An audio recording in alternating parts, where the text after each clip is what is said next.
Alguns dias atrás eu fiz uma pergunta no Twitter que foi a seguinte: o que você pretende mudar em sua vida depois que acabar a pandemia?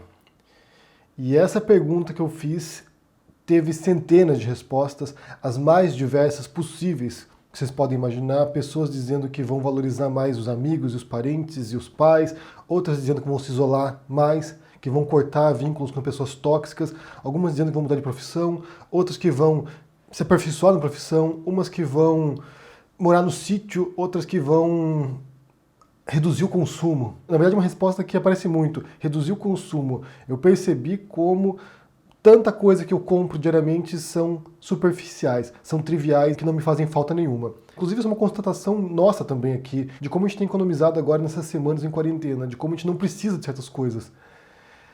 Então, antes de começar esse vídeo aqui, de refletirmos sobre algumas questões, eu quero que você me responda essa pergunta. O que você pretende mudar na sua vida depois que acabar a pandemia?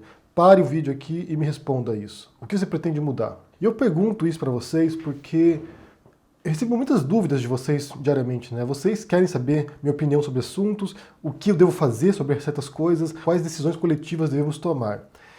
Por exemplo, agora, a gente tem esse presidente boçal, patético, criminoso. Ontem, por exemplo, na rua ele vai lá, limpa o nariz ranhento dele no braço e cumprimenta as pessoas depois.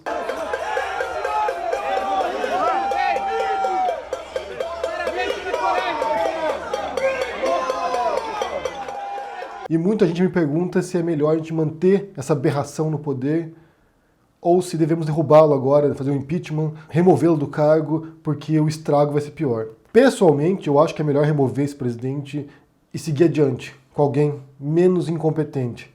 Mas o fato é que a gente não sabe, essa é a questão, a gente não sabe o que é melhor e o que é pior, porque a gente não tem como testar as alternativas, a gente não tem como deixá-lo no cargo e saber ao mesmo tempo como seria sem ele no cargo, e vice-versa também.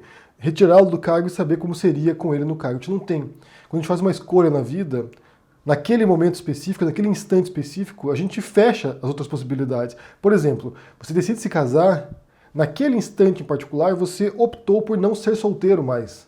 Você não pode ter as duas coisas, ser casado e solteiro ao mesmo tempo. Você pode depois se divorciar, viu que você errou, que a pessoa que você escolheu não era a pessoa melhor para sua vida, você pode se arrepender. Mas naquele instante em particular da decisão, você ou tem uma alternativa ou tem outras. Você não pode escolher todas as possibilidades. Então a gente não sabe o que é melhor. Porém, aqui entra um sério debate da filosofia, na verdade, duas tradições filosóficas de muito tempo, desde os princípios da filosofia, desde os primórdios da filosofia. Você tem, por um lado, uma filosofia especulativa, uma filosofia que trabalha com o pensamento e que nem sempre tem implicações práticas, e você tem uma filosofia que é prática, uma filosofia do mundo real, uma filosofia que propõe alterações individuais ou coletivas.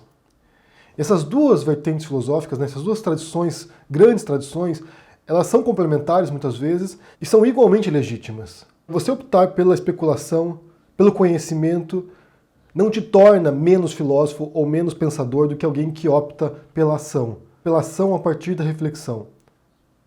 As duas possibilidades são genuínas. Por exemplo, a filosofia tem vários campos de conhecimento, várias áreas de atuação, algumas áreas que antes faziam parte da filosofia se tornaram tão específicas, tão sofisticadas que se desmembraram. Por exemplo, a ciência. A ciência fazia parte da filosofia. As ciências eram chamadas de filosofia natural.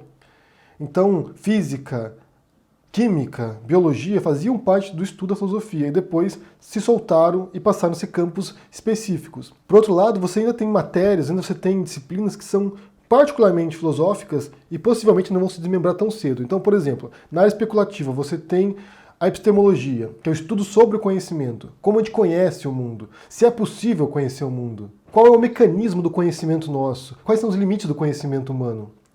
Por exemplo, outra área especulativa, a ontologia, a pergunta sobre o ser, o que é o ser? Se a gente pode entender isso, a máxima generalidade, o é. Outras perguntas especulativas são a metafísica, questões que transcendem o mundo físico. Na verdade, a própria ontologia já é uma subdivisão da metafísica. Ou, por exemplo, a questão da causalidade, de causa e efeito, se há uma causa original para todas as demais causas. A questão de Deus, por exemplo, da alma. Questões que geralmente para as quais tem uma tremenda dificuldade para encontrar respostas, porque você não pode verificar no mundo real. A própria lógica também se encaixa nessa categoria de filosofia teórica.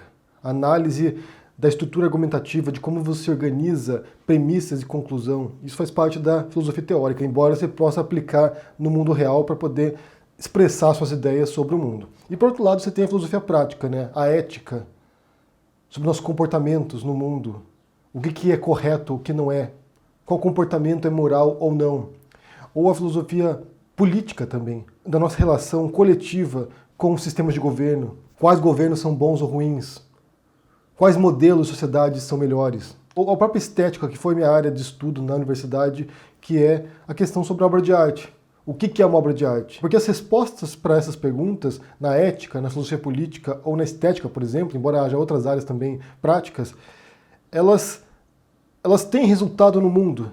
Se a gente determina que matar o outro não é moral, isso tem implicações no mundo. Se a gente determina que o modelo de Estado melhor é a democracia, isso tem implicações em nossas vidas coletivas e no mundo no qual a gente vive. E se a gente determinar que certo estilo artístico, ou certa proposta artística, ou certa visão artística é melhor do que outra, a gente também altera o mundo ao nosso redor. Então você optar por essas duas esferas de reflexão, de compreensão ou de atuação sobre o mundo, elas são igualmente legítimas. E eu venho de uma tradição especulativa. Pessoalmente, eu penso que a compreensão do mundo, o entendimento das coisas, do que nos trouxe até aqui, de como nós chegamos aqui, isso pode nos ajudar depois, né, como uma segunda etapa, a atuar melhor no mundo. Só que primeiro, antes de tudo, é necessário esse esforço de compreensão.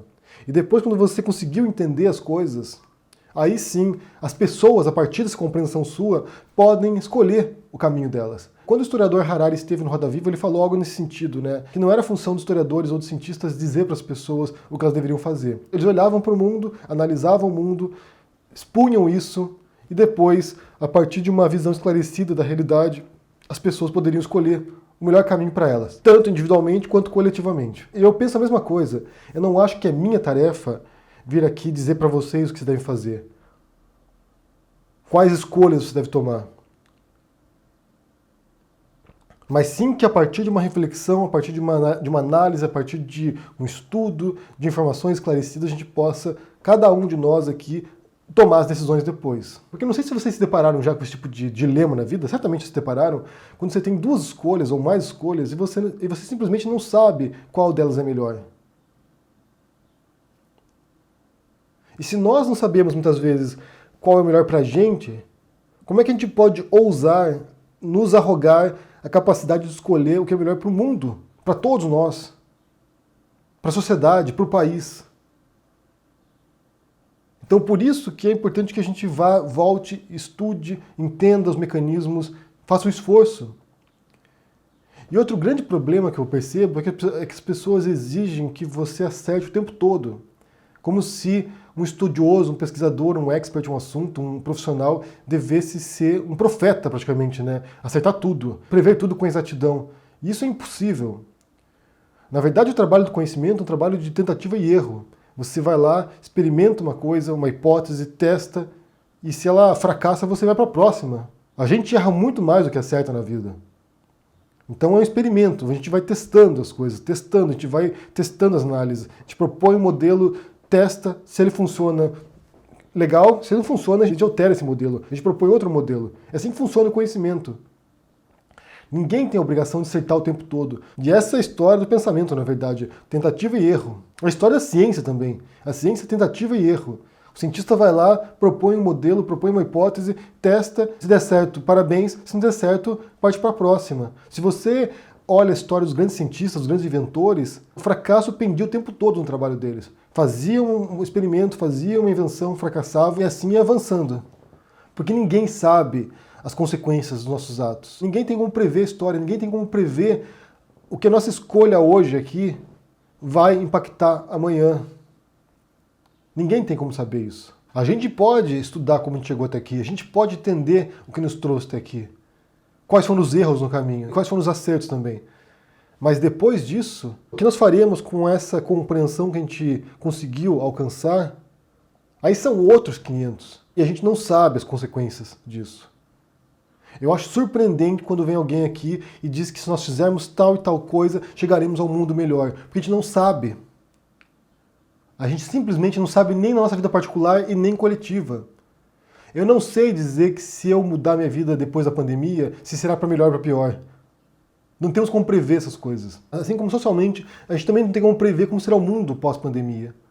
Pode ser pior, pode ser melhor, pode ser os dois, pode ser pior em alguns aspectos e melhor em outros. Mas, para mim, o esforço de compreensão ele é fundamental. Sem isso, a gente não consegue navegar nesse mundo. E muito menos tomar decisões esclarecidas. Que talvez seja a chave disso tudo, né? Que a gente evite cometer decisões às cegas, sem reflexão, tateando no escuro. E eu faço esse vídeo porque já é um vídeo que há muito tempo eu queria fazer com vocês, né? Mostrar como tem duas posturas de pensamento que são igualmente legítimas. Que é a especulativa, a de compreensão do mundo, de entender as coisas, e a de modificação do mundo, de impacto sobre o mundo. As duas são legítimas. Não é apenas uma, não é apenas transformar o mundo que vale. Pensar o mundo também é igualmente importante. Principalmente porque se você mudar o mundo sem saber antes como funcionam as coisas, você vai dirigir um carro descontrolado. Então, o que nós devemos fazer, aí que está a grande questão, porque a gente não sabe. A gente não sabe quais das escolhas nossas nos levarão para o melhor caminho. O que não deve nos impedir de atuar sobre o mundo também, né?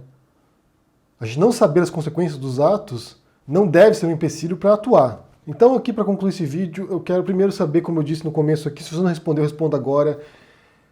O que você pretende mudar depois que acabar a pandemia? Que tipo de pessoa você quer se tornar depois? O que vocês entendam aqui é que nós não sabemos as consequências dos nossos atos. A gente não tem como prever essas coisas. A gente não tem como saber, por exemplo, como eu disse no começo aqui, se deixar um presidente incompetente no poder durante uma crise dessa é a melhor saída ou não. Se o melhor não é removê-lo. Eu penso que é, mas também não tenho como ter certeza disso. Eu espero que vocês estejam bem em casa aí, se protegendo, cumprindo as recomendações dos órgãos de saúde do mundo. Fiquem em casa, porque pelo menos a gente sabe que essa é a melhor maneira para você evitar se contagiar e passar para os outros. E aqui vale também ouvir a palavra de quem entende dos assuntos, né, dos experts, dos peritos que trabalham com essas questões e trabalham de maneira retrospectiva muitas vezes, né? Você tem aí pesquisadores que olham para o passado e veem o que foi feito e como funcionou e como a gente aplica hoje isso. Então estudar história nos ajuda também a pensar em meios mais eficazes para combater as coisas hoje. Então fiquem em casa. Eu quero saber o que vocês pensam sobre isso aqui, né, que eu falei, né? Sobre a escolha entre compreensão, entre entender o mecanismo do mundo, entender o mecanismo da política, da nossa vida pessoal e atuar sobre isso. Que é uma outra opção, uma outra alternativa. Você conhecer é uma coisa, você atuar é outra. Embora elas possam estar vinculadas em alguns momentos. O que vocês pensam sobre isso aí? Deixe no comentário, deixe o joinha, assine o canal, ajude no apoia e a gente se vê por aí. Abraço e até mais. Tchau!